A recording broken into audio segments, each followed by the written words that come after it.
welcome all my dear student to lecture number 8 of wave motion and Doppler effect। तो आज के lecture का topic है sound waves. Sound waves या sound waves को ही क्या बोलते हैं? Longitudinal waves. And longitudinal waves travel in the form of compression and rarefaction. तो साउंड वेव्स को तीन फॉर्म में हम रिप्रेजेंट करेंगे, एक डिस्प्लेसमेंट वेरिएशन फॉर्म में, दूसरा प्रेशर वेरिएशन फॉर्म में और तीसरा डेंसिटी वेरिएशन फॉर्म में। तो डिस्प्लेसमेंट वेरिएशन में रिप्रेजेंट किया तो डिस्प्लेसमेंट वेव, प्रेशर में किया तो प्रेशर वेव और डेंसिटी में किया तो डेंसिटी वेव। ये तीनों वेव और उनका प्रूफ और उस पे कुछ न्यूमेरिकल। तो आज के लेक्चर के इतने टॉपिक हैं, ठीक है। तो चलो शुरू करते हैं। तो सबसे पहले समझो what is mean by sound. क्या है साउंड? क्या है देखो, sound is a form of energy, energy का फॉर्म है which produce sensation of hearing, जिससे हमें सुनाई देता है। लाइट क्या होता है? Sensation of vision, form of energy which produce sensation of vision. ऐसे एनर्जी का फॉर्म जिससे हमें दिखाई दे उसको बोलते हैं लाइट। और साउंड क्या होता है? ऐसे एनर्जी का फॉर्म जिससे हमें सुनाई दे उसको क्या बोलते हैं? साउंड। तो ये एनर्जी ट्रेवल करनी चाहिए होती है मीडियम में से। तो ये किस फॉर्म में ट्रेवल करती है? लॉन्जिट्यूडिनल वेव्स, ठीक है। तो सबसे पहले साउंड की हम तीन फॉर्म सीखेंगे। Sound waves can be classified into three groups. Okay, sound waves can classified into three groups. Number 1 पहला है इंफ्रासोनिक। इंफ्रासोनिक, इंफ्रासोनिक मतलब ऐसा साउंड वेव्स जिसकी फ्रीक्वेंसी लेस देन 20 हर्ट्ज है। ऐसा साउंड जिसकी फ्रीक्वेंसी लेस देन 20 हर्ट्ज है उसको बोलेंगे इंफ्रासोनिक। ह्यूमन ऐसी फ्रीक्वेंसी सुन नहीं सकते। Human can't hear this sound और दिस फ्रीक्वेंसी, ऐसी फ्रीक्वेंसी वो सुन नहीं सकते। तो कौन सुन सकता है? स्नेक, स्नेक्स मतलब सांप सुन सकते हैं। और इसमें और एक इंपॉर्टेंट चीज है अर्थक्विक। अर्थक्विक में जो साउंड प्रोड्यूस होता है, ओके स्पेलिंग देख लो यार आप। अर्थक्विक में जो वेव्स प्रोड्यूस होते हैं जिसको सिस्मिक वेव्स बोलते हैं, अर्थक्विक के अंदर जो साउंड प्रोड्यूस होता है, sound waves produce during earthquake are less than 20 hertz and they are not audible for humans. Humans उसको सुन नहीं सकते। हमें सुनाई देंगे क्या? नहीं सुनाई देंगे। तो इंफ्रासोनिक किसको बोलेंगे? इंफ्रासोनिक साउंड किसको बोलेंगे? जिसकी फ्रीक्वेंसी 20 हर्ट्ज से कम है, मतलब बहुत कम फ्रीक्वेंसी है। ह्यूमन इसको सुन नहीं सकते।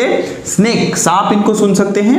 और अर्थक्विक में जो साउंड वेव्स प्रोड्यूस होते हैं दे आर इंफ्रासोनिक। ओके, तो this is first class. Then second type is infrasonic के बाद ऑडिएबल। ऑडिएबल या इसको क्या बोलते हैं? सोनिक।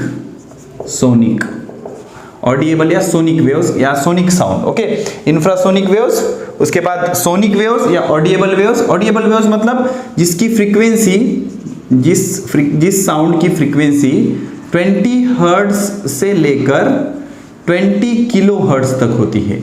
अब 20 किलो हर्ट्ज मतलब 20,000 हर्ट्ज ऐसे भी बोल सकते हो आप।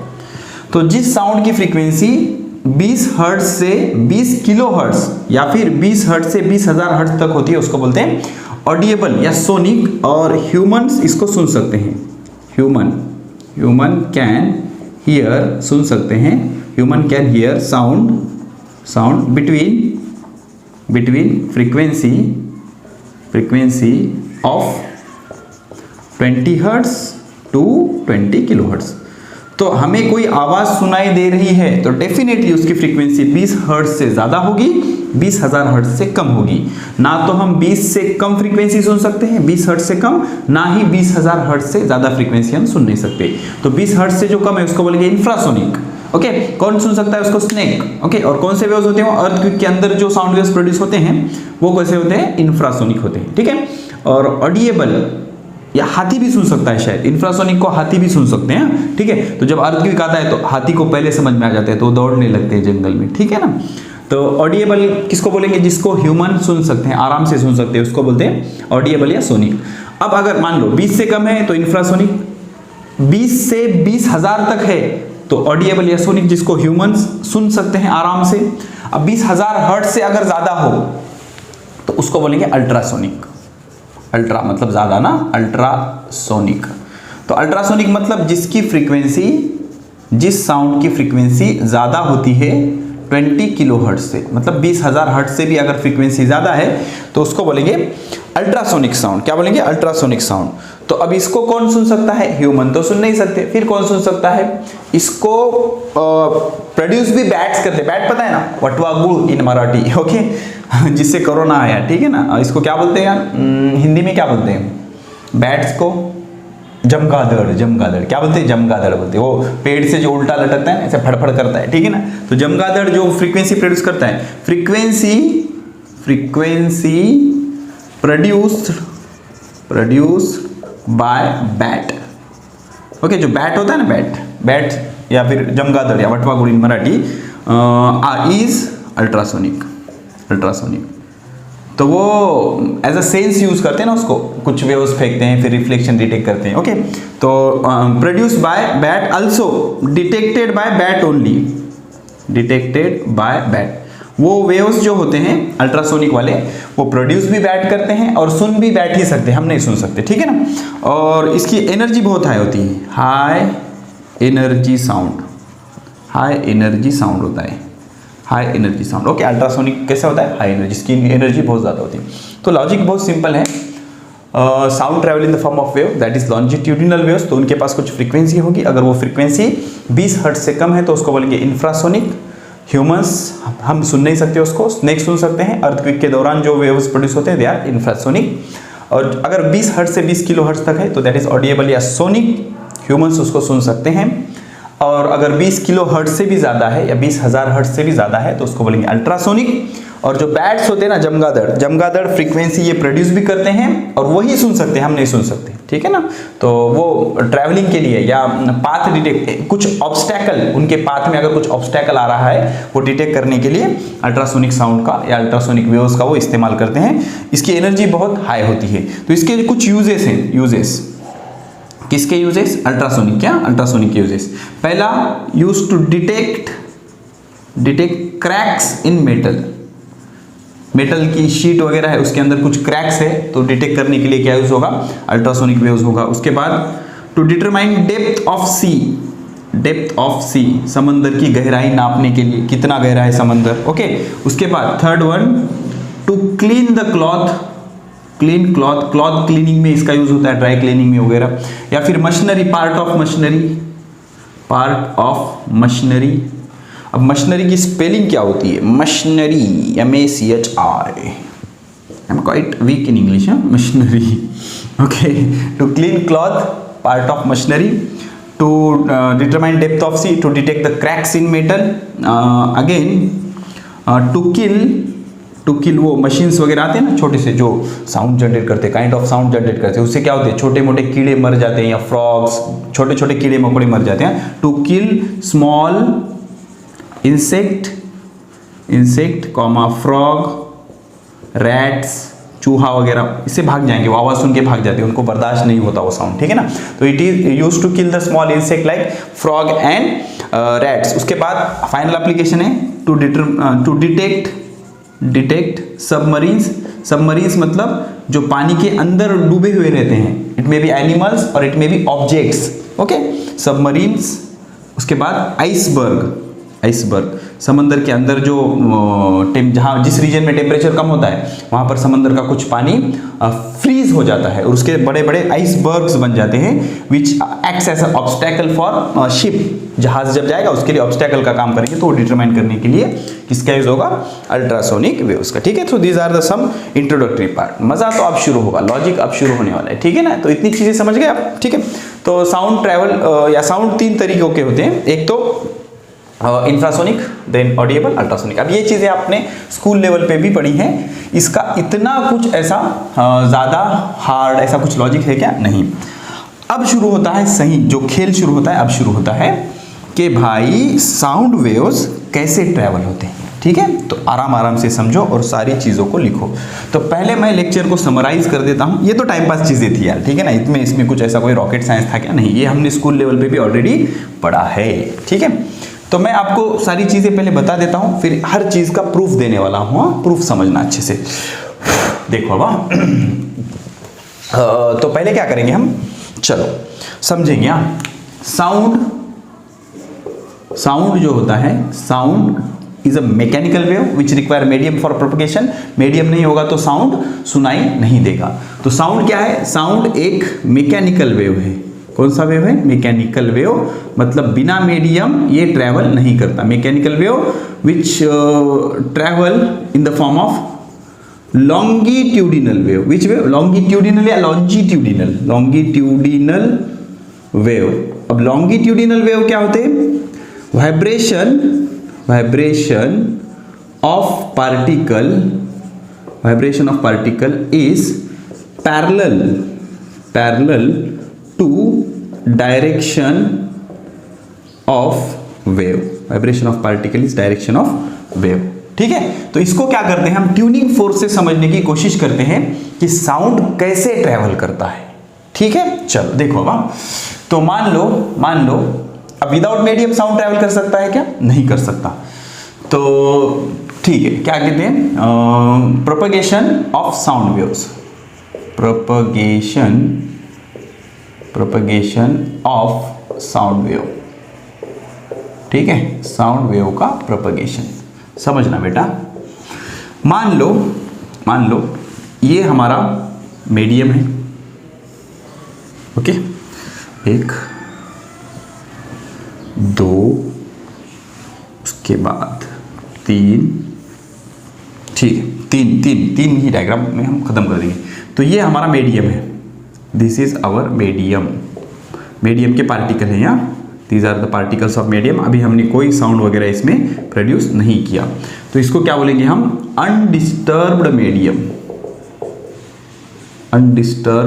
अभी इसमें हमने साउंड प्रोड्यूस नहीं किया, मीडियम, अनडिस्टर्ब मीडियम। अब मैंने क्या किया? एक ट्यूनिंग फोर्क लिया। ट्यूनिंग फोर्क समझते हो ना? ऐसे साइज होता है उसका। ठीक है ना, इसको बोलते हैं स्टेम। ये स्टेम होता है ट्यूनिंग फोर्क का, स्टेम। इसको हम हाथ में ऐसे उठा लेते हैं, और ये जो 2 होते हैं इसको बोलते हैं प्रॉन्ग्स ऑफ ट्यूनिंग फोर्क। क्या बोलते हैं? Prongs of tuning fork. तो इस स्टेम को ऐसे पकड़ना है और प्रॉन्ग्स को रबर पैड पे ऐसे हैमर करना है। जैसे ही हम प्रॉन्ग्स को हैमर करेंगे तो ये प्रॉन्ग्स ऐसे ऑसिलेट करने लगेंगे। ठीक है ना, तो ये प्रॉन्ग्स है। अब देखो मैंने क्या किया, ये स्टेम हाथ में पकड़ा, ऐसे टेबल पे या फिर रबर पैड पे इसको मारा, तो ये ऐसे ऑसिलेट करने लगा। तो इसका एक पूरा ऑसिलेशन हमें सीखना है। तो अभी तो इसके अंदर पार्टिकल कैसे थे? अनडिस्टर्ब है, कोई एनर्जी इसमें नहीं जा रही है। अब जैसे ही मैंने इसको हैमर किया तो पहले क्या हुआ? ये जो प्रॉन्ग्स है ये ऐसे हो गए, ठीक है ना। तो प्रॉन्ग्स ये कुछ ऐसे हो गए, ठीक है। ये प्रॉन्ग्स आउटवर्ड मूव हो गए, ऐसे मूव हो गए। तो अब इस रीजन में जो पार्टिकल है वो आगे ढकल जाएंगे, आगे पुश होंगे। तो आगे पुश होंगे तो ये इसको ढकलेगा, ये इसको ढकलेगा, ये इसको ढकलेगा। तो इतने रीजन में क्या हो जाएगा, ऐसे पार्टिकल्स क्राउडेड हो जाएंगे। क्या हो जाएंगे? क्राउडेड हो जाएंगे। तो during this vibration of tuning fork the particles get crowded over here. This region is called as compression. इसको क्या बोलेंगे? कंप्रेशन। ओके, इस रीजन को क्या बोलेंगे? कंप्रेशन या कॉम्प्रेशन, कुछ फर्क नहीं पड़ता, आपको जो बोलना है बोलो, ठीक है ना। कॉम्प्रेशन, ये क्या हो गया? कॉम्प्रेशन। तो एक चीज समझो, जो कॉम्प्रेशन होता है वहां पर पार्टिकल्स आर क्राउडेड, पार्टिकल्स बहुत ज्यादा होते हैं। पार्टिकल्स ज्यादा होंगे तो डेंसिटी इज मैक्सिमम, ज्यादा पार्टिकल होंगे मतलब डेंसिटी भी ज्यादा होगी। और उसके बाद pressure is also maximum, pressure भी मैक्सिमम होगा। प्रेशर भी कैसा होगा? मैक्सिमम होगा।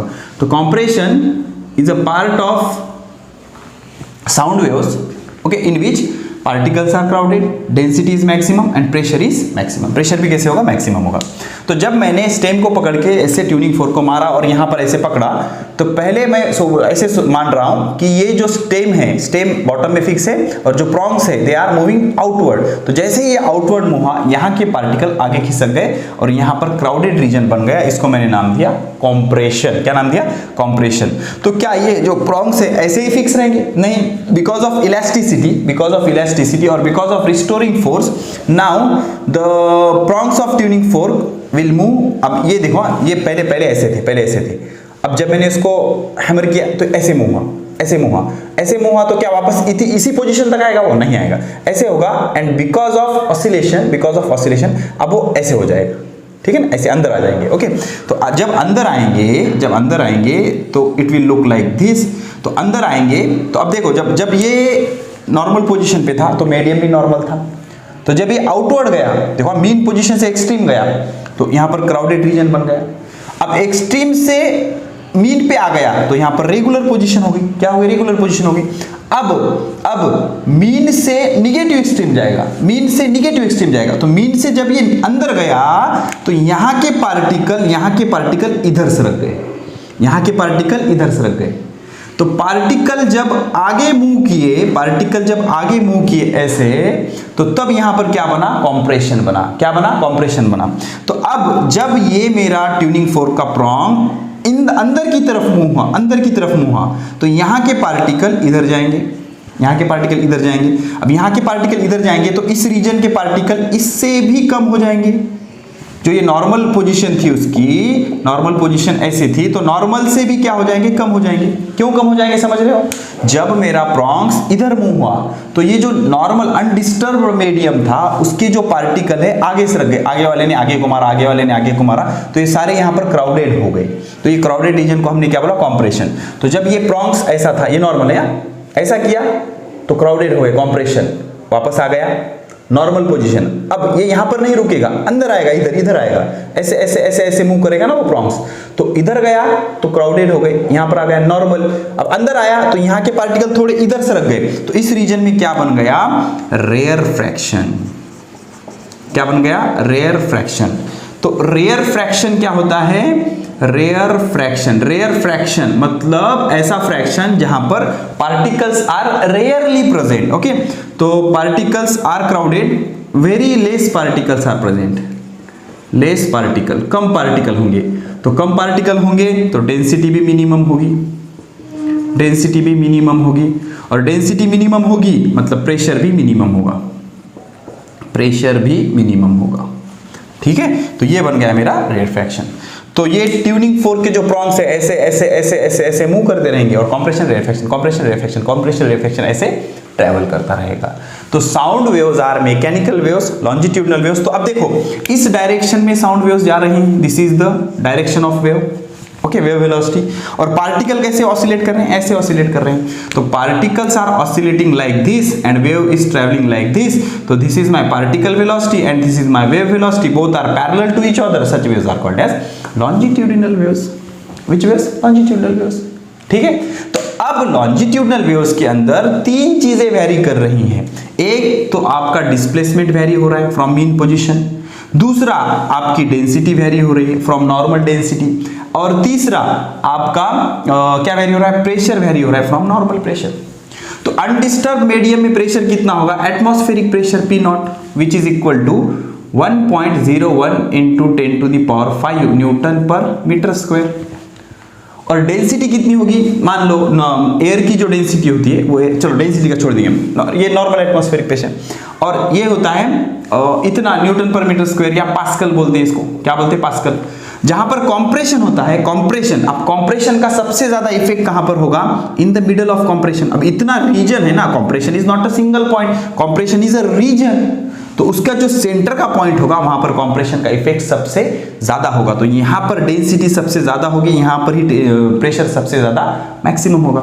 तो यहां का जो प्रेशर होगा वो होगा, प्रेशर जो वेरी होता है थ्रू आउट द कॉम्प्रेशन, वो प्लस और कॉम्प्रेशन के अंदर प्लस 20 पास्कल तक वेरी हो सकता है। कहां तक? 20 पास्कल तक। और रेयर फ्रैक्शन में -20 पास्कल तक। अभी बताता हूं, okay. From normal atmospheric pressure से अब कॉम्प्रेशन के मिडल में प्रेशर कितना होगा? P0 plus 20 pascal.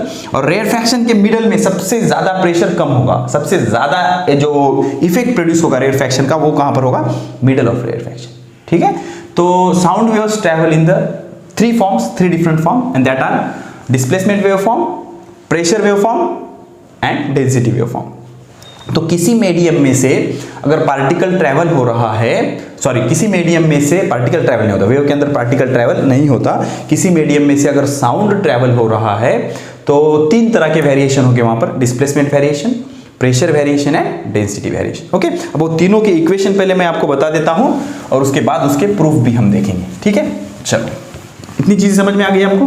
ठीक है, अब देख लो जो साउंड वेव्स होता है, sound waves is a longitudinal waves, और लॉन्जिट्यूडिनल वेव्स में पार्टिकल कैसे ऑसिलेट होता है? Parallel to the direction of wave, parallel to the direction of wave. तो sound waves, sound wave it may be travel. अब sound wave travel हो रहा है मतलब तीन चीजें चेंज हो सकती है। आपका डिस्प्लेसमेंट चेंज हो रहा है पार्टिकल का, which is oscillating parallel to the direction of wave, या फिर प्रेशर या फिर डेंसिटी, ठीक है। तो अगर हमने साउंड वेव को डिस्क्राइब किया in the form of variation of displacement, okay, in the form of variation of displacement, तो उसको बोलेंगे नंबर 1 डिस्प्लेसमेंट वेवफॉर्म, ओके। और डिस्प्लेसमेंट वेवफॉर्म का इक्वेशन होता है S is equal to A sin omega t minus kx। अब S क्यों लिया? बिकॉज ट्रांसवर्स वेव में क्या हो रहा था, ऐसे होते हैं ना, but transverse wave is like this. तो ट्रांसवर्स वेव में पार्टिकल ऐसे ऑसिलेट हो रहा था, लेकिन लॉन्जिट्यूडिनल वेव में पार्टिकल ऐसे ऑसिलेट हो रहा है। तो इसको हम अगर y कंसीडर कर लिया, इसको हमने मीन पोजीशन से जो डिस्प्लेसमेंट है वो y से रिप्रेजेंट किया, तो इसमें मीन पोजीशन से जो डिस्प्लेसमेंट है वो किससे रिप्रेजेंट करेंगे? S से। तो S is equal to A sin omega t minus kx। A is maximum displacement, mean position से उसका maximum displacement, that is amplitude, omega angular frequency, t time, k propagation constant या angular wave number, and x is distance from fix point, okay. तो S is equal to A sin omega t minus kx। तो सिर्फ फर्क इतना है कि transverse wave में ऐसे ऑसिलेट होता था, लॉन्जिट्यूडिनल वेव में ऐसे ऑसिलेट हो रहा है। तो ऐसे ऑसिलेशन को हमने y से रिप्रेजेंट किया था, ऐसे ऑसिलेशन को हम S से रिप्रेजेंट करेंगे। तो what is displacement waveform? If sound waves travelling और साउंड वेव्स इज रिप्रेजेंट और sound waves is described in terms of displacement variation, sound waves is described in terms of displacement variation, then it is called as displacement waveform. If sound wave is described in the terms of pressure variation, then it is called as pressure waveform. Which waveform? Pressure waveform. Which waveform? Pressure waveform. तो अगर sound wave को आप pressure के variation में represent कर रहे हो, atmospheric pressure से थोड़ा सा प्रेशर चेंज हो जाता है, तो एक्चुअली ये प्रेशर वेवफॉर्म जो होता है वो चेंज इन प्रेशर से रिप्रेजेंट करते हैं। ओके, बताऊंगा मैं आपको। तो वो आता है delta P is equal to delta P naught cos of omega t minus kx। अब कॉस क्यों आया वो विथ प्रूफ बताऊंगा मैं आपको, टेंशन मत लेना। और यहाँ पर जो डेल्टा P नॉट होता है वो एम्पलीट्यूड, इसकी वैल्यू होती है A/B/K। What is A? A is amplitude of displacement waveform, amplitude of displacement waveform, displacement waveform, चलो ठीक है पूरा लिख देता हूँ, displacement waveform. B is bulk modulus, या बीटा बोलते हैं इसको, बल्क मॉडुलस। अब इसके इलास्टिसिटी आपको पता है, नहीं पता टेंशन मत लेना, एक कांस्टेंट होता है, कंसीडर करो बल्क मॉडुलस। के आपके पहचान का है, के इज प्रोपगेशन कांस्टेंट या angular wave number, propagation constant, ठीक है। और प्रोपगेशन कांस्टेंट की वैल्यू रिवाइज करो, लिखते जाओ, 2 पाई बाय लैम्डा होती है, ठीक है। तो delta P is A/B/K। A is amplitude of displacement waveform, B is bulk modulus and K is propagation constant. ऐसे ही अगर साउंड वेव्स को आपने एक्सप्रेस किया, डेंसिटी साउंड वेव को आपको डिस्क्राइब किया डेंसिटी वेरिएशन के फॉर्म में, तो उसको बोलेंगे डेंसिटी वेवफॉर्म। क्या बोलेंगे? Density waveform. अब ये सब प्रूफ करने वाला हूं मैं, टेंशन मत लेना। डेंसिटी वेवफॉर्म, तो डेंसिटी वेवफॉर्म क्या आएगा?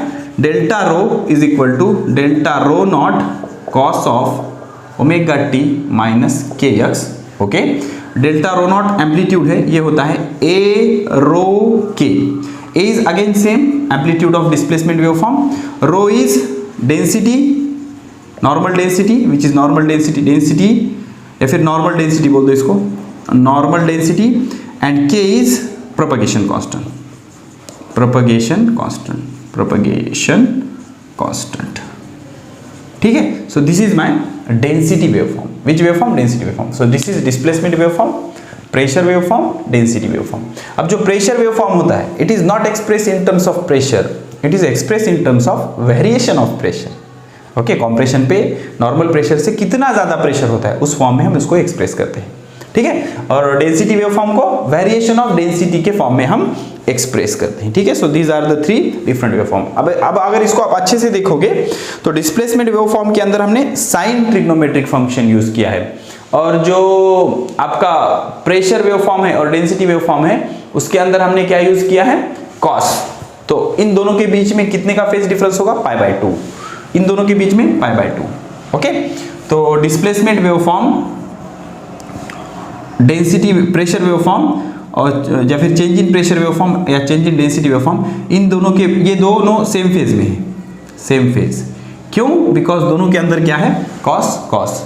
लेकिन इसके और इसके बीच में भले ही वो प्रेशर हो या डेंसिटी हो, पाई/2 का फेज डिफरेंस होता है और λ/4 का पाथ डिफरेंस होता है।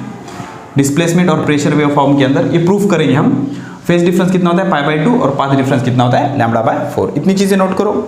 अब हम क्या करेंगे, डिस्प्लेसमेंट वेव फॉर्म ड्रॉ करेंगे। डिस्प्लेसमेंट वेव फॉर्म के ऊपर से प्रेशर वेव फॉर्म ड्रॉ करने की हम कोशिश करेंगे और चेक करेंगे कि उसके अंदर का phase difference displacement wave form और प्रेशर वेव फॉर्म के अंदर का पाई/2 कैसे आया।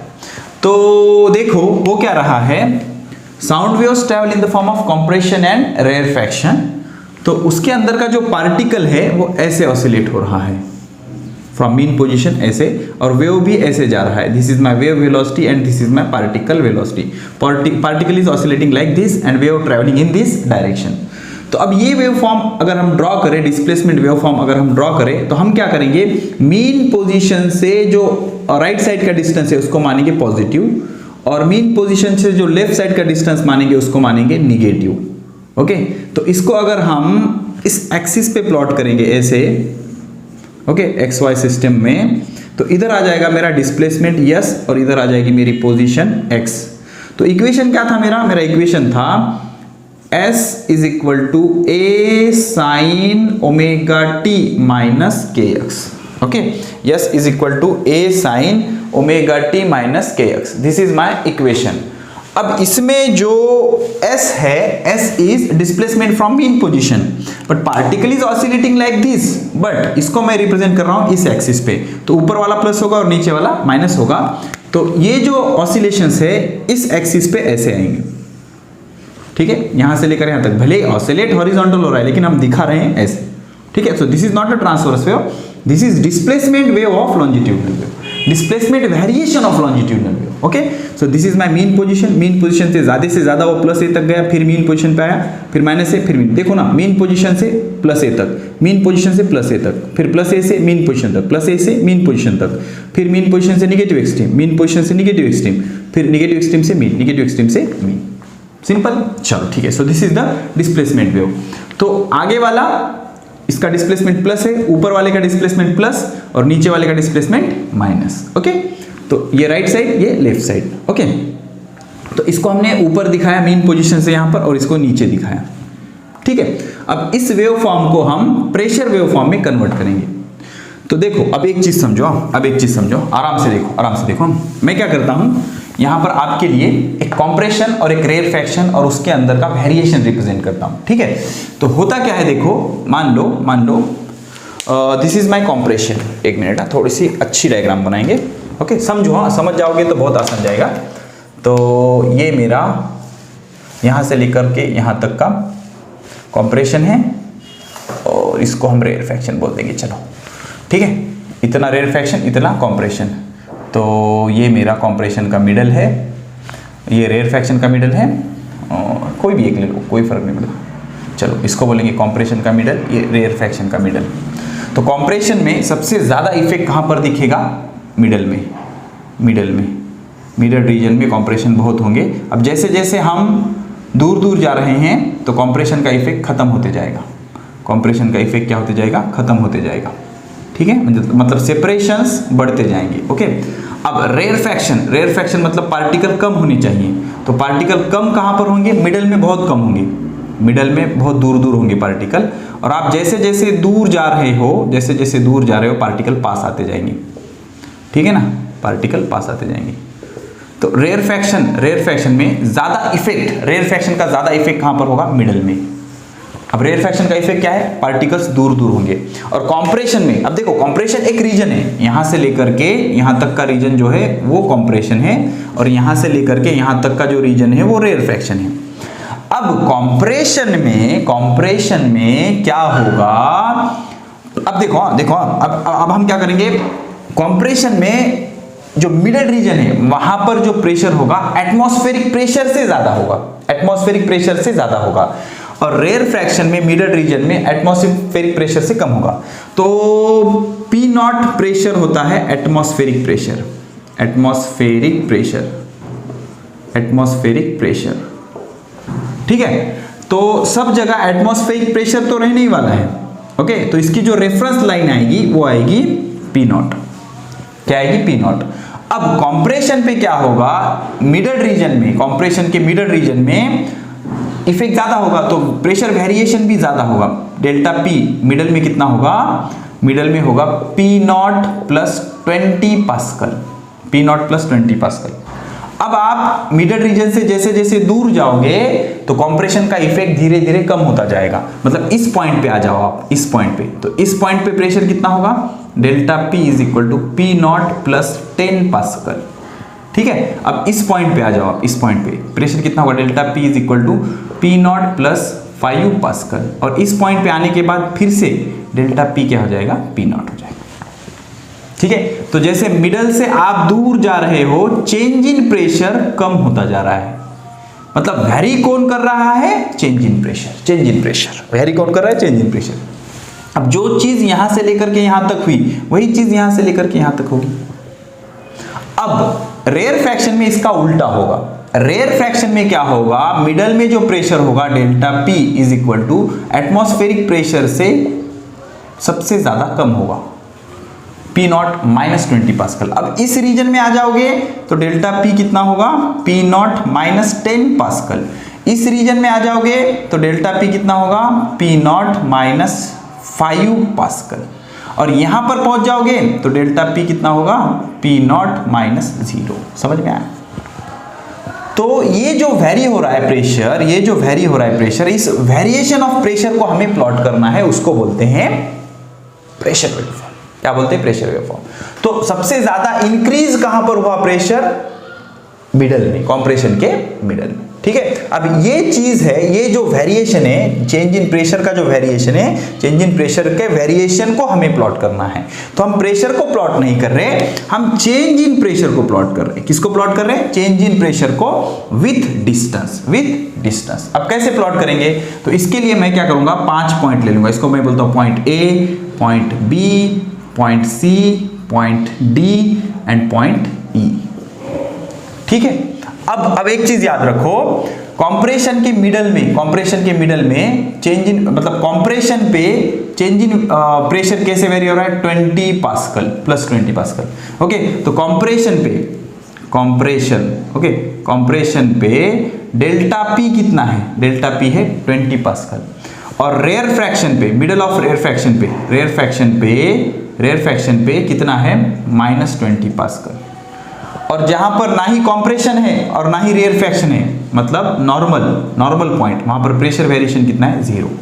तो कॉम्प्रेशन पे changing pressure 20 pascal, rarefaction के मिडल पे माइनस 20 पास्कल, और नॉर्मल पे 0, नॉर्मल पे 0। चलो अब देखेंगे यार, तो मैं क्या करूंगा, ये जो 5 पॉइंट है, ये 5 पॉइंट उठा लूंगा, A B C D E. A plot हो गया, बी यहां पर प्लॉट हो गया, ये सी की रेंज है, ये डी, उसके बाद ये ई, ठीक है। चलो देखो हम, तो 5 point, this is my point A, this is my point B, this is my point C, this is my point D and this is my point E. अब एक चीज समझो, कॉम्प्रेशन पे क्या होता है, कॉम्प्रेशन कब बनता है, कॉम्प्रेशन में 2 चीजें हो सकती हैं। कहां पर लिखूं यार, कहां पर लिखूं, चलो ठीक है। देखो कॉम्प्रेशन में क्या होगा, कॉम्प्रेशन में क्या होगा, एक तो पार्टिकल्स ऐसे मूव करेंगे, कंप्रेशन में एक पार्टिकल, दोनों पार्टिकल एक दूसरे की तरफ, ये देखो ना, दबेंगे कब, जब ये पार्टिकल ऐसे मूव करेंगे। ये पॉइंट पे कंप्रेशन कब होगा, जब इसका राइट वाला पार्टिकल और इसका लेफ्ट वाला पार्टिकल इसको दबाएगा, तब क्या होगा, कंप्रेशन। और रेयर फ्रैक्शन कब होगा, रेयर फ्रैक्शन होगा जब इस पार्टिकल पे के इस पार्टिकल से पॉइंट दूर जाएंगे, इस पार्टिकल से पॉइंट दूर जाएंगे, मतलब पॉइंट दूर जाएंगे तभी तो पार्टिकल कम होंगे, तब वहां पर क्या होगा, रेयर फ्रैक्शन। और पार्टिकल के तरफ अगर पॉइंट आएंगे, इसके राइट वाला और लेफ्ट वाला पार्टिकल इसको दबा रहा है तो कंप्रेशन होगा। गिवन पार्टिकल के लेफ्ट और राइट वाला पार्टिकल अगर दूर जा रहा है तो रेयर फ्रैक्शन होगा। और अगर पार्टिकल जो है लेफ्ट वाला और राइट वाला पार्टिकल दोनों एक ही डायरेक्शन में जा रहे हैं, भले ही वो राइट साइड में हो या लेफ्ट साइड में हो, तो ये नॉर्मल होगा, ना कंप्रेशन ना रेयर फ्रैक्शन। तो कंप्रेशन जब ऐसी सिचुएशन आएगी तो डेल्टा पी क्या होगा, +20 पास्कल। जब ऐसी सिचुएशन आएगी डेल्टा पी क्या होगा, -20 पास्कल। और जब ऐसी या ऐसी सिचुएशन आएगी तो डेल्टा पी कितना होगा, 0। ओके, डेल्टा पी कितना होगा, 0।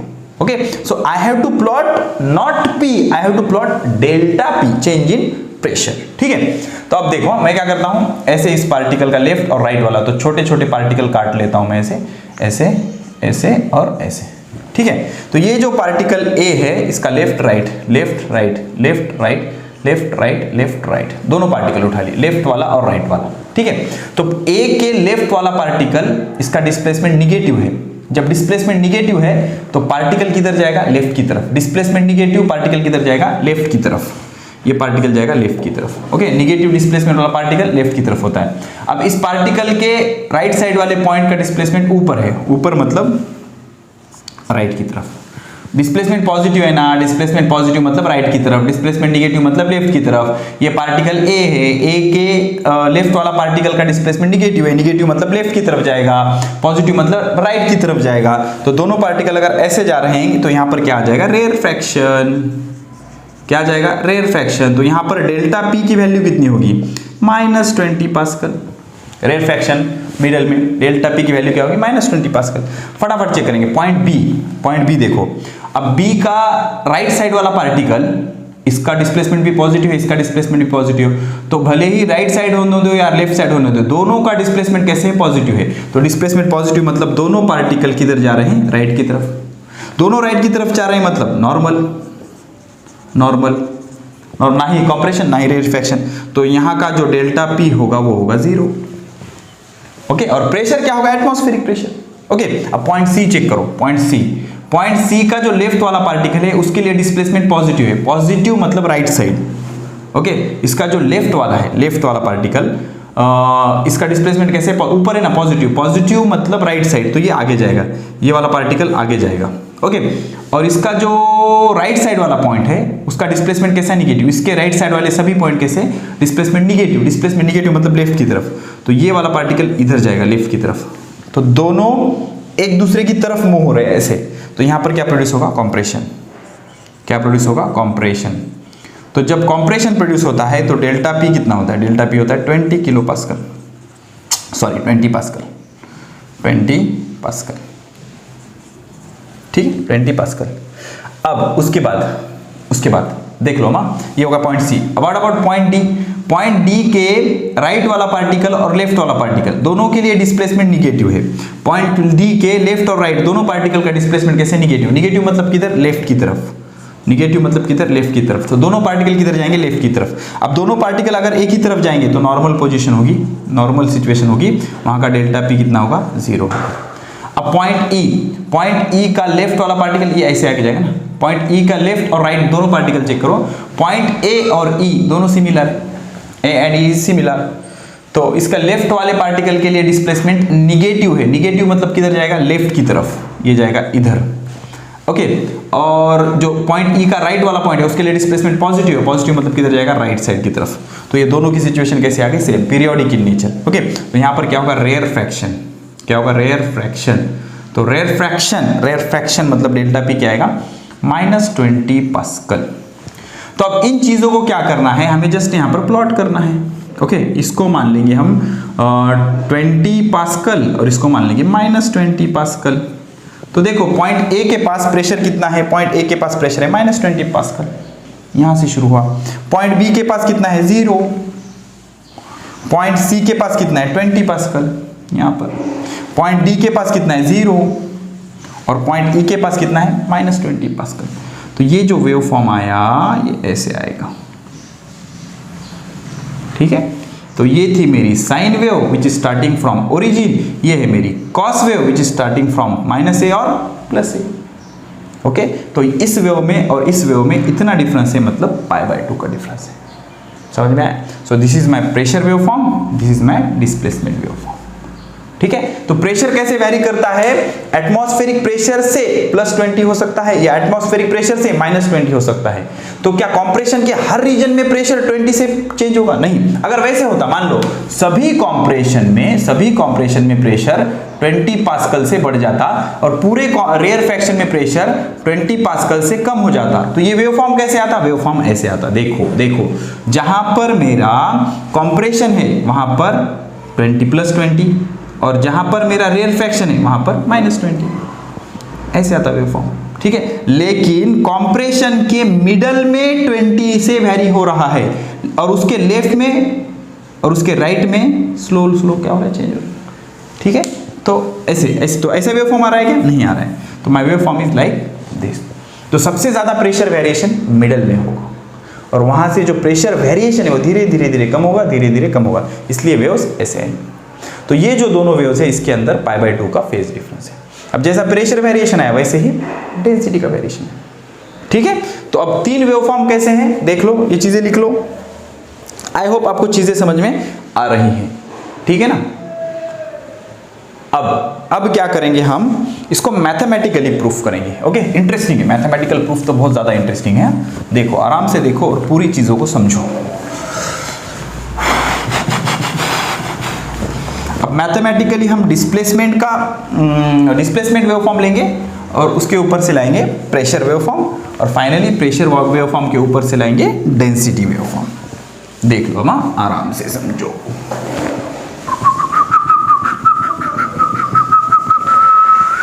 चलो ठीक है। अब देखो, मान लेते हैं ये मेरा मीडियम है, this is my medium. Okay, इसको बोलेंगे हम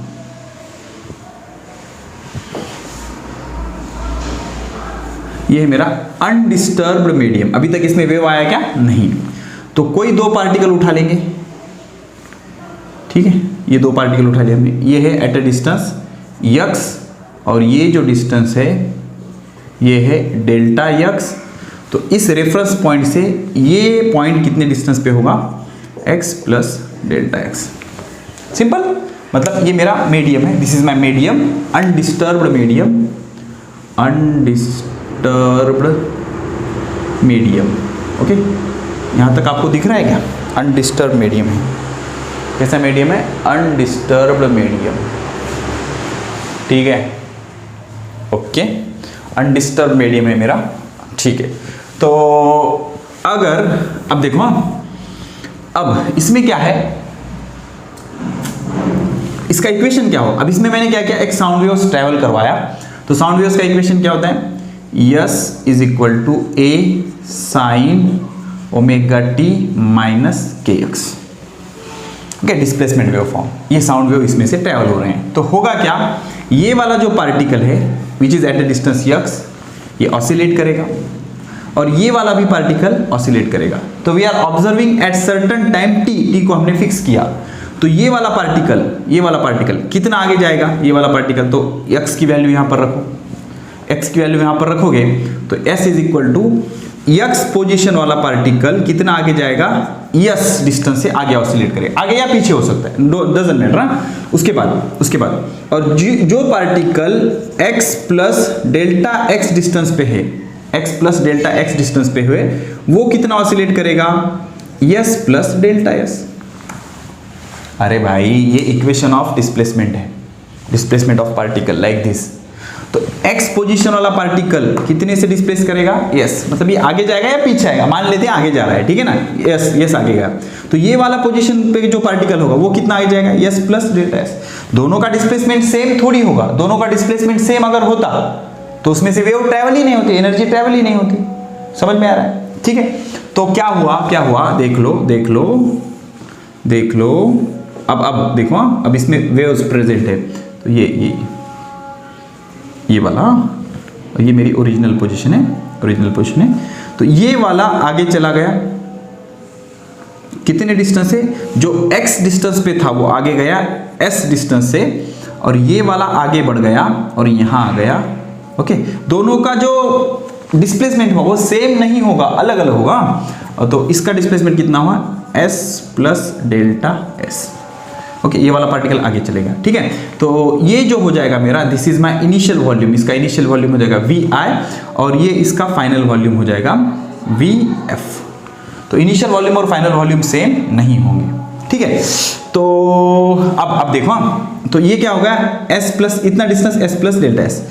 तो ये टोटल डिस्टेंस कितना था, ये जो डिस्टेंस था मेरा इनिशियल का, ये था मेरा डिस्टेंस डेल्टा x, ये डेल्टा x था, इतना s है, तो ये क्या हो जाएगा, इतने में से इतना माइनस कर दो, तो ये डेल्टा x है, इसमें से s माइनस कर दो, ये तो हो जाएगा delta s, sorry delta x minus s, इसमें से ये माइनस करो, डेल्टा x माइनस s, ठीक है। तो ये क्या हो जाएगा, ये डिस्टेंस ये प्लस ये, ठीक है ना, तो ये डिस्टेंस कितना हो जाएगा, ये डिस्टेंस कितना हो जाएगा, दोनों को ऐड कर दो, delta x minus s plus delta s, ये दोनों को ऐड कर दो ना, ये प्लस ये, तो क्या होगा, ये कैंसिल, तो क्या आ जाएगा, delta x plus delta s। तो ये जो फाइनल वॉल्यूम की जो लेंथ है वो आई delta s plus delta x, ठीक है, समझ में आया। तो ये मेरा अनडिस्टर्ब मीडियम था, एक पार्टिकल लिया मैंने x डिस्टेंस पे, x डिस्टेंस वाला पार्टिकल कितना डिस्प्लेस हुआ, s, और x प्लस डेल्टा x वाला कितना हुआ, s प्लस डेल्टा s। तो ये जितना आगे गया उतना ही ये आगे जाएगा, ऐसा कंपल्शन नहीं है, ये अलग डिस्प्लेस करेगा, ये अलग डिस्प्लेस करेगा, ठीक है ना, बिकॉज अंदर प्रेशर वेरी होता है ना, कॉम्प्रेशन के मिडल में चेंज इन प्रेशर सबसे ज्यादा होता है, और जैसे जैसे आप दूर जाते जाओगे हर पार्टिकल पे उसका इफेक्ट अलग अलग होगा, ठीक है। तो अब मैथमेटिक्स से जल्दी बहुत फास्ट करूंगा, देखो मैं, अब देखो फटाफट देखो, initial volume is equal to क्या होता है, एरिया इनटू लेंथ, इसका एरिया ऑफ क्रॉस सेक्शन मान लेते हैं a, तो लेंथ कितनी है इसकी, delta x, initial volume a into delta x, final volume vf, area a ही रहेगा, चेंज इन डेल्टा x, इतना initial volume, area into length कितनी है इसकी, delta x plus delta s, this is initial volume, this is final volume, so change in volume delta v is equal to vf minus vi, so that is equal to final volume is a in bracket delta x plus delta s minus initial volume a into delta x, दोनों में से common क्या निकलेगा, a, bracket में क्या बचेगा, delta x plus delta s minus delta x। ये सारी चीज़ें SC वर्मा जी की बुक में दी हुई है और ये बहुत काम आने वाला है, ये अगर आप ऐसे पढ़ोगे तो फिजिक्स आसान लगने लगेगा, a इंटू डेल्टा s, ये काम आएगा, delta v, change in volume कितना आया, a इंटू डेल्टा s। अब यहाँ पर एंट्री होती है एक नए कॉन्स्टेंट की, एक नए टर्म की, जिसको बोलते हैं बल्क मॉडुलस। क्या बोलते हैं, बल्क मॉडुलस। अभी इलास्टिसिटी चैप्टर का पॉइंट है, मैं समझाने की कोशिश करता हूं। देखो बल्क मॉडुलस क्या होता है, बल्क मॉडुलस एक इलास्टिक कांस्टेंट है। Bulk modulus denoted by B is ratio of volume stress upon volume stress upon volume strain. Okay, तो ये क्या होता है, मान लो कोई फ्लूइड है, okay, this modulus of elasticity is related with fluid. इसको हम क्या कर रहे हैं, कंप्रेस कर रहे हैं, कंप्रेस कर रहे हैं, ये फ्लूइड है, इसको हम दबा रहे हैं। तो डेफिनेटली बाहर का प्रेशर हम P1 मान लेते हैं और अंदर का कुछ प्रेशर होगा फ्लूइड के, वो होता है P2। तो अगर ये दब रहा होगा तो definitely P1 is greater than P2। तो अगर इसको आप दबाओगे तो ये नेट कितने प्रेशर से दबेगा, delta P is equal to P1 minus P2।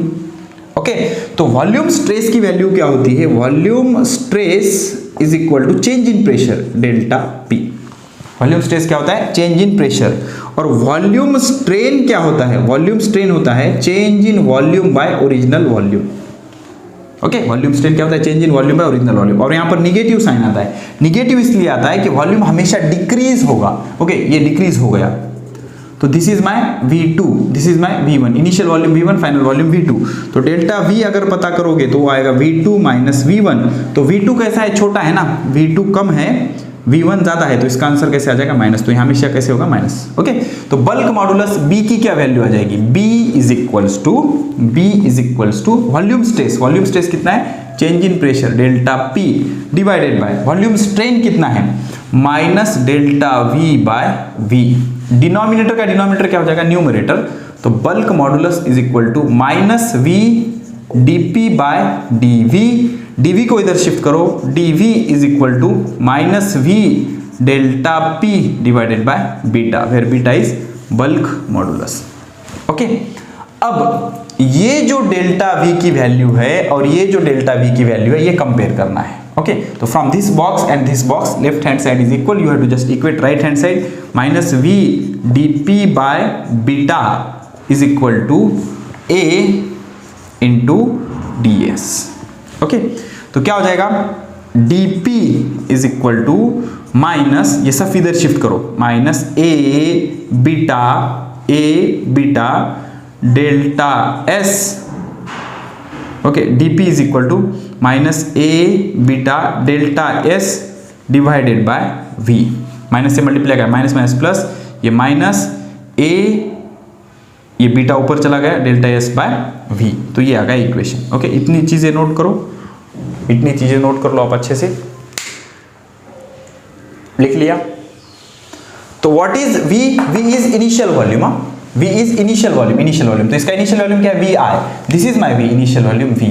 तो V की वैल्यू अगर यहां पर रख दूंगा मैं, तो क्या आएगा, delta P is equal to minus A beta delta S by V की जगह क्या रखोगे, A into delta X। Okay, so this A and this A get cancel, so I get equation as delta P is equal to minus beta delta S by delta X। Box करो इसको, चलो इतनी चीजें note करो। अब क्या 2 minute में equation आ जाएगा आपका। ओके, प्रेशर वेव का इक्वेशन 2 मिनट में आ जाएगा। इतनी चीजें नोट कर लिया आपने, ठीक है, ठीक है। देखो अब देखो ये जो बॉक्स वाली चीजें हैं ये काम आने वाली है, इसलिए मैं इसको रख दूंगा, बाकी सब रब कर दूंगा A डेल्टा S। ठीक है, देखो, चलो ओह ठीक है। अब देख लो, तो क्या आया मेरा, delta P is equals to minus of beta ds by delta x। अब अगर डेल्टा S ds होगा स्मॉल डिस्प्लेसमेंट, तो डेल्टा x भी क्या होगा, स्मॉल डिस्टेंस। तो क्या हो जाएगा, delta P is equal to minus beta ds bye dx। So what is my s? s is equal to a sine omega t minus kx। Okay, so इसका derivative लेंगे ds bye dx, तो a का a, sine का derivative cos of omega t minus kx। तो differentiate with respect to x कर रहे हैं, तो उस टाइम t को कांस्टेंट लेंगे, ये वेरिएबल हो जाएगा, इसका डेरिवेटिव माइनस के एक्स का डेरिवेटिव माइनस के, इसका तो 0 होगा। ठीक है, तो ds बाय dx की वैल्यू आएगी minus a K cos omega t minus kx। Okay, तो ये वैल्यू उठाकर यहां पर रख दो, यू गेट प्रेशर वेवफॉर्म का इक्वेशन। Delta P is equals to minus beta into ये क्या है, minus a K cos omega t minus kx, minus minus plus, तो delta P is equal to a b के cos omega t minus kx। तो इसके जगह हम क्या रखेंगे, delta P naught, that is amplitude of pressure waveform. So delta P is equal to delta P naught cos of omega t minus kx। Done. So ये आ गया हमारा प्रेशर वेवफॉर्म। ठीक है, चलो इतनी चीजें नोट करो। अब प्रेशर वेवफॉर्म से डेंसिटी वेवफॉर्म बनाना कोई बड़ी बात नहीं है, तो this is my pressure waveform. अब बनाते हैं डेंसिटी वेवफॉर्म। ठीक है, डेंसिटी वेवफॉर्म, तो डेंसिटी वेवफॉर्म कैसे आएगा देख लो। तो साइन और कॉस में फेज डिफरेंस कितना होता है, पाई बाय टू का फेज डिफरेंस सबको पता है, ASTC rules. Okay, so I have my displacement waveform as S is equal to a sine omega t minus kx. I have pressure waveform as delta p is equal to delta p naught cos omega t minus kx, where delta p naught is equal to a b k. B is bulk modulus. Now how to find out density waveform? देख लो, I have mass is equal to volume into density. This is my mass, okay, this is my volume and this is my density. Mass always remains constant, तो volume और density दोनों को variable मान के हम इसको differentiate करेंगे. तो मास कांस्टेंट है, कांस्टेंट का डेरिवेटिव 0. अब इसका डेरिवेटिव प्रोडक्ट रूल यूज करो. पहला फंक्शन v, दूसरे का डेरिवेटिव d रो प्लस दूसरा फंक्शन रो, पहले का डेरिवेटिव dv. ओके, तो ये प्लस इधर आके माइनस हो जाएगा, तो क्या हो जाएगा v into D rho is equal to minus rho into dv. v into D rho is equal to minus rho into dv. So D rho is equal to minus rho into dv, minus rho into dv divided by v, divided by v. So just put the values of dv and v. वो पहले वाले जो आपके notebook में लिखा है वो expression से रखो. तो v की वैल्यू क्या आएगी? v is equal to a into delta X. और dv की वैल्यू क्या आएगी? dv की वैल्यू आएगी a into change in volume है, a इंटू डेल्टा एस. अभी अभी जो हमने एक्सप्रेशन लिखा इतना लंबा चौड़ा, उसमें ये दोनों वैल्यूज है. तो यहां पर रख दो, क्या हो जाएगा? D rho is equal to minus of rho dv, dv की जगह a into D S divided by v की जगह a इंटू डी एक्स. तो a cancel. So D rho is equal to minus rho delta S by delta X. अगर delta S D S हो जाएगा, small हो जाएगा, delta मतलब large, D S मतलब स्मॉल इंटरवल, तो डेल्टा एक्स भी क्या हो जाएगा? डी एक्स हो जाएगा. So D rho is equal to minus rho d s by d x. So ये आ गया हमारा डेंसिटी वेवफॉर्म. तो S का इक्वेशन है a sine omega t minus के एक्स. तो ds by d x with respect to x, इसको डिफरेंशिएट करना है. तो a का a, साइन का derivative cos omega t minus के एक्स. t कांस्टेंट है, x वेरिएबल है, तो इसका डेरिवेटिव माइनस के. तो ये वैल्यू उठाकर इस इक्वेशन में रख दो. तो d rho is equal to क्या आएगा? Minus rho into in bracket minus a k cos omega t minus के एक्स, माइनस माइनस प्लस. तो d rho is equal to a rho k cos omega t minus के x. तो ये इसका amplitude होगा, इसके जगह रख देंगे डो रो नॉट. तो डो रो इज इक्वल टू डो रो नॉट या d rho naught cos of omega t minus के x. So this is my density waveform. Density waveform, ठीक है. तो प्रूफ की वैसे ज़रूरत नहीं होती, लेकिन अगर आपको प्रूफ आता है तो चीज़ें अच्छे से समझ में आएंगी. तो ये हो गया मेरा density waveform. This is my pressure waveform, this is my displacement waveform. अब साइन और कॉस में कितने का फेज डिफरेंस होता है? π/2 का फेज डिफरेंस होता है. तो pressure waveform and density waveforms are in phase, but displacement waveform is displacement waveform और प्रेशर और डेंसिटी वेवफॉर्म के ये दोनों के बीच का जो फेज डिफरेंस होगा वो π/2 होगा. ठीक है, इतनी चीजें नोट करो. अब इसके हम क्या करेंगे? न्यूमेरिकल्स करेंगे. चलो, the one and only numerical of this lecture. ठीक है, इंटरेस्टिंग है. देखो हमारे पास जो तीन इक्वेशन है, that equation are s is equal to a sine omega t minus के एक्स. अब जो इसको बोलते हैं डिस्प्लेसमेंट वेवफॉर्म. प्रेशर वेवफॉर्म में चेंज इन प्रेशर वेरी होता है. Delta p is equal to delta p naught cos omega t minus के एक्स होता है. ठीक है. अब ये जो प्रेशर का इक्वेशन गिवन है, इसको मैं प्रॉपरली हमारे फॉर्मूला यूज करने हैं ऐसे फॉर्म में लिखता हूं. तो delta p is equal to, अब ये यूनिट लिखा हुआ है ना, तो 0.01. साइन को क्या लिखूंगा मैं? Cos 1000 t minus 3x plus π/2 चलेगा. प्लस π/2. देखो π/2 है, इसलिए cos का क्या हो जाएगा? साइन हो जाएगा. माइनस π/2 लिखना पड़ेगा, फर्स्ट क्वाड्रेंट में ले लेंगे माइनस π/2. तो π/2 है तो cos का क्या हो जाएगा? साइन हो जाएगा. और दिस एंगल माइनस π/2 या फिर प्लस π/2 भी चलेगा. ठीक है, तो दोनों में फेज डिफरेंस कितना होगा? प्लस π/2. ओके, माइनस π/2 भी चलेगा, नो प्रॉब्लम. ओके, तो अब अगर कंपैरिजन करेंगे इसको और इसको, तो डेल्टा पी नॉट की वैल्यू आ गई 0.01। ओमेगा कितना आएगा? ओमेगा आएगा 1000, देखो ऐसा यूनिट में, ओके, पर सेकंड। और के की वैल्यू क्या आ गई? के की वैल्यू आ गई 3। के की वैल्यू क्या आ गई? 3। So what we have to find out? First of all you have to find out frequency. चलो ठीक है, तो ओमेगा से फ्रीक्वेंसी मिल जाएगी 2 pi f is equal to 1000, तो ये हो जाएगा 500। तो pi f is equal to 500, तो f will be 500 divided by pi. Pi की वैल्यू 3.14, तो कितना आएगा? 3 1 जा 1, 3 1 जा 1, 2 बचे, 3 6 जा, तो अप्रोक्सीमेटली 160 आता है। कितना आता है? 160 हर्ट्ज। ठीक है, चलो अब फ्रीक्वेंसी आ गई। अब पता करना है वेवलेंथ। वेवलेंथ कैसे पता करोगे? के से। के की वैल्यू क्या होती है? 2 pi by lambda. K is equal to 2 pi by lambda, that is equal to 3। तो लैम्बडा को इधर शिफ्ट करो, lambda is equal to 2 pi by 3। Okay, तो 2 पाई बाय 3, तो 2 इंटू पाई की वैल्यू 3.14 डिवाइडेड बाय 3, तो 6.28 डिवाइडेड बाय 3। 3 1 जा 1, 3 2 जा 6, 3 0 और 3 9 27, तो ये हो जाएगा 2.1 मीटर।